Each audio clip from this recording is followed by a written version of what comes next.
যার পরিমাপ 80 সেমি এবং তার 4টি ভুজের দৈর্ঘ্যের যোগফল 63 সেমি হয়, তাহলে পঞ্চম ভুজটির দৈর্ঘ্য হবে। আচ্ছা, পঞ্চভুজ মানে 5টা বাহুযুক্ত একটা বহুভুজ। পঞ্চভুজ এর 4টে বাহুর দৈর্ঘ্যের যোগফল 63। মনে করি এই বাহুটা, এই বাহুটা, এই বাহুটা, এই বাহুটা 63, এই 4টে যোগ করে 63। তাহলে আমাকে এইটা জানতে চেয়েছে, তাহলে কি পঞ্চম বাহুটা 5টা থেকে 4টে বিয়োগ করে দিলে কত থাকে? 17। তাহলে অ্যানসার হবে 17। 47 আগে প্রশ্ন ছিল একটি সম্পূর্ণ কোণ ড্যাশের সমান। একটি সম্পূর্ণ কোণ, এটাকে তোমরা অনেকে সম্পূরক কোণ ভেবেছো। সম্পূর্ণ কোণ আর সম্পূরক কোণ আলাদা। সম্পূরক কোণ আমরা করেছিলাম কি দুটো কোণ সেগুলো যোগ করে আবার কি হবে 180 ডিগ্রির সাথে সমান হবে, এটা সম্পূরক। কিন্তু এখানে কোশ্চেন লেখা সম্পূর্ণ।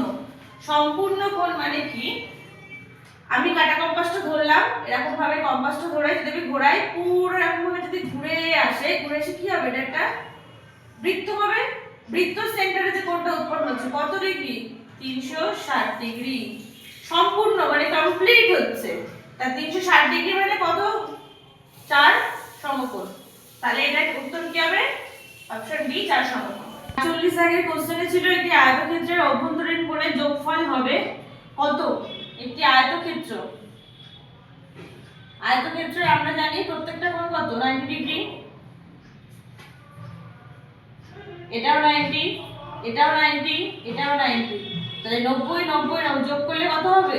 360 ডিগ্রি। শুধু আয়তক্ষেত্র নয়, এখানে মনে রাখি যে কোনো চতুর্ভুজের 4টি কোণের সমষ্টি কিন্তু সবসময় 360 ডিগ্রি হবে। সে আয়তক্ষেত্র হতে পারে, বর্গক্ষেত্র হতে পারে, রম্বস হতে পারে, সামান্তরিক হতে পারে, যোগ করলে সবসময় 360 ডিগ্রিই হবে।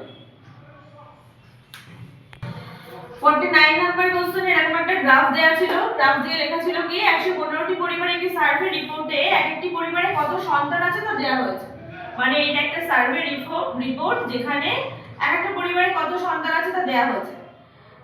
এখানে লেখা আছে পরিবারের সংখ্যা, এখানে সন্তানাদির সংখ্যা। 5টা পরিবারে 4 জন করে আছে, 20টা পরিবারে 1 জন করে আছে, 30টা পরিবারে 2 জন করে আছে, 35টা পরিবারে 3 জন করে সন্তান আছে। দণ্ডচিত্র মতে কয়টি পরিবারের সন্তান নেই? কয়টি পরিবারে নেই? তাহলে টোটাল পরিবার কটা? 115টা কোশ্চেনে লেখাই আছে। আর এখানে কটা পরিবার? 35টা পরিবারে 3টে করে, 35টা পরিবারে সন্তান আছে। 30টা পরিবারে 2টো করে, তারপরে এখানেও সন্তান আছে। 20টা পরিবারে 1টা করে, তারপরে এখানেও সন্তান আছে। আর 5টা পরিবারে 4টে করে, তাহলে এখানেও সন্তান আছে। টোটাল 5টা পরিবারে। তাহলে কত হচ্ছে? 35 আর 30, 65, 85, 5, 90। 90টি পরিবারে সন্তান আছে। টোটাল পরিবার ছিল 115টা, 90টা যদি আছে তাহলে নেই কটায়? বিয়োগ করলেই পেয়ে যাব 25টি পরিবারে সন্তান নেই, অপশন সি। 50 নম্বর কোশ্চেনে ছিল 1 থেকে 11 এর মধ্যে কতগুলো অভাজ্য সংখ্যা আছে? কতগুলো অভাজ্য? অভাজ্য মানে যাদের ভাগ করা যায় না। তার মানে কোন সংখ্যা? আমরা জানি মৌলিক সংখ্যা। আচ্ছা, এখানে একটা কথা বলি, আমি যখন ক্লাসে, তোমরা ক্লাস করেছো তখন বলেছিলাম 1 থেকে 11 এর মধ্যে মানে 1 এবং 11 কিন্তু বাদ যাবে। তাহলে 1 কে 11 কে বাদ দিলে এর মধ্যে কটা সংখ্যা আছে যারা অভাজ্য মানে মৌলিক? 2, 3, 5, 7, 4টি।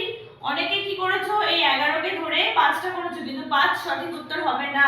এখানে বলেছে মধ্যে 11 বাদ যাবে, তাহলে কটা হবে? 4টে।